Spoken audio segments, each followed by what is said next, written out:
સંવાદદાતા હિરેન અમારી સાથે જોડાઈ ચૂક્યા છે। હિરેન, એટીએસ ને મોટી સફળતા મળી છે, આખો મુદ્દો શું છે, કઈ દિશામાં તપાસ થઈ રહી છે?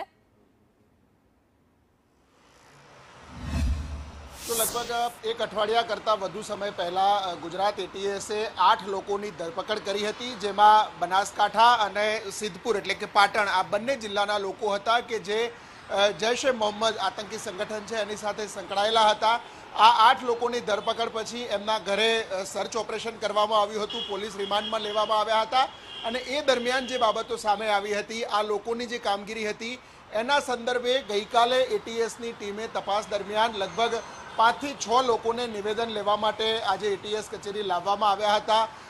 એક નિવેદન લેવાની પ્રક્રિયા હજુ ચાલી રહી છે, કારણ કે જે પણ 8 લોકોને પકડેલા છે એ 8 લોકો પાસેથી મળેલી માહિતી, એની ગતિવિધિઓ અને એ કાગળ ઉપર સાબિત કરવા માટેની જે પ્રક્રિયા કોર્ટની અંદર હોય છે એના માટેની નિવેદનો માટેની પ્રક્રિયા શરૂ કરવામાં આવી છે। એ પૈકી 5 થી 7 લોકોને આજે પકડવામાં આવ્યા છે।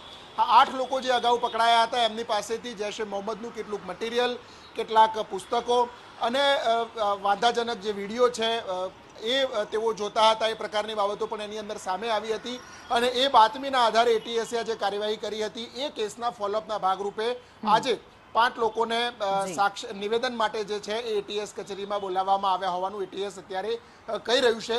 જો આ લોકોના પણ ક્યાંય રોલ આવશે, એમની કોઈ શંકાસ્પદ ગતિવિધિ હશે તો એમની સામે પણ એટીએસ કાર્યવાહી કરી શકે છે। બિલકુલ, આભાર હિરેન, આપ જોડાયા તે બદલ।